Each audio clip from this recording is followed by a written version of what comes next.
আপনি তো মনে হয় রতনের আম্মা। হ্যাঁ, আমি রতনের মা। রতন কনস্ট্রাকশনের কাজে বিদেশে 14 তলা থেকে পড়ে ওর দেহ ছিন্ন ভিন্ন হয়ে গেছে।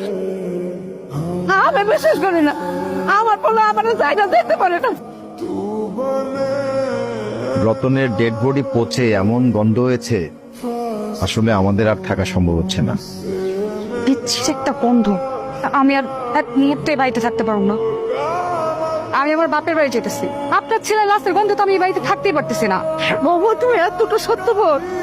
আমার পোলা শুধুমাত্র তোমার সুখের কথা চিন্তা করে বিদেশ গেছিল, আর তার লাশের গন্ধ সহ্য করতে না পারা তুমি বাড়ি ছেড়ে চলে যাইতেছো।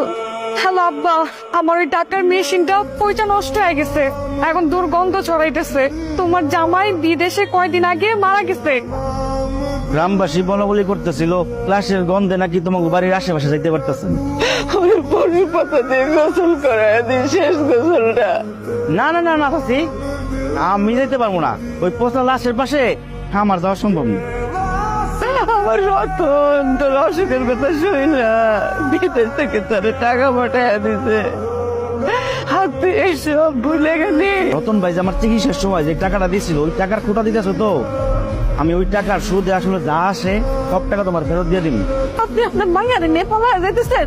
পলায় যাবো না তো কি করবো? আপনার পোলার পাশাপাশি কি আমার মাইয়াটারও মাইরা ফেলামো? আমার ছেলে মরে গেছে, তার মানে পয়সা গেছে। এতদিন যে টাকার মেশিনটা ছিল, এখন আর তার কোনো প্রয়োজন নেই। আব্বা, আমার বাবা তো মারা গেছে অনেক দিনই হইল। আপনার আগে শ্বশুর না, আমি আমার নিজের বাবার মতোই সম্মান শ্রদ্ধা করি। সেই কথাগুলো আপনার মনে পড়ে বিয়া সাহেব? আমার ছেলে আপনার ছেলে, আর আজকে আমার ছেলের লাশের গন্ধে আপনি আপনার মায়ের নিয়ে বাড়ি ছেড়ে চলে যেতেছে।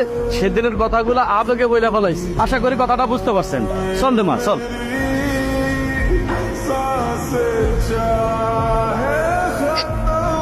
আসসালামু আলাইকুম। আপনি আমি আপনাকে পাশের উপজেলার একটা মসজিদের ইমাম হুজুর। আপনাকে বাড়িতে কে মারা গেছে? আমার ছেলে মারা গেছে। আপনার ছেলেটা বিদেশ থাকে?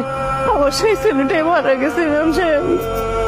ওর লাশের গন্ধে ওর বন্ধু বান্ধব আত্মীয় স্বজন গ্রামের মানুষ সবাই চলে গেছে, এমনকি তার বউ পর্যন্ত চলে গেছে।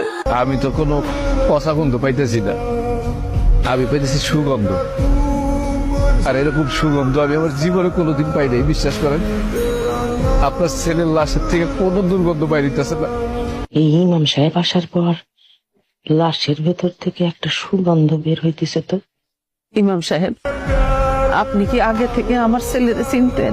আপনার ছেলের আমি আগে থেকেই চিনতাম, আর আপনার ছেলে বিদেশ যাওয়ার পরে আপনার ছেলের সাথে আমার নিয়মিত কথা হইত। বিদেশ যাওয়ার জন্য এতগুলো টাকা হারাই ফেলাই না।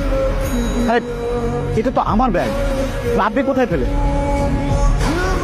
আমি জেলা শহর থেকে আসার সময় বাসে বা কোথায় রেখে এসেছি আমি নিজেই ভুলে গেছি। মানে ব্যাগটা হারাই গেছিল। আপনার কাছে ব্যাগটা আমার? জি, এটা আপনারই ব্যাগ। তবে ব্যাগের ভিতরে যে পাসপোর্ট আর ভোটার আইডি কার্ড ছিল, সেখান থেকে আপনার বাড়ির ঠিকানা নিয়ে তারপর আপনার বাড়ি খুঁজে বাইরে ফিরে চলে আসছে। আপনার টাকা আবার আপনি ফিরে পাইছেন। আপনার ছেলে বিদেশ যাওয়ার পরে আমার সাথে নিয়মিত যোগাযোগ রাখতো, সবসময় আমার খোঁজ খবর নিত। একদিন আমি আমার ছেলে মেরে পেট পুরায় খাওয়াইতে পারতাম না। আপনার ছেলে কি করতো জানেন?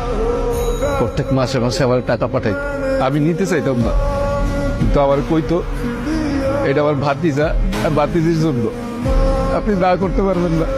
এখন আমি আমার ছেলে মেয়ে সংসার নিয়ে অনেক ভালো আছি। তো সব সময় ফোন করে আমার খোঁজ খবর নিত, আমার পরিবারের খোঁজ খবর নিত। কিন্তু হঠাৎ করে সে কয়েকদিন ধরে আমার ফোন দিতেছিল না। তখন আমি তার নাম্বারে ফোন দিলাম, দেখি মোবাইল বন্ধ। তখনই না আমার মনের ভিতরে জানি কেমন লাগতেছিল, তাই আমি দৌড়ে চলে আসলাম খোঁজ নিতে। আইসা দেখি আমার মন কিন্তু বলতেছিল কোনো না কোনো মানুষ আমার ছেলের দাফন করার জন্য আসবে। আপনি আইছেন আমার পোলারে শেষ গোসল করানোর জন্য।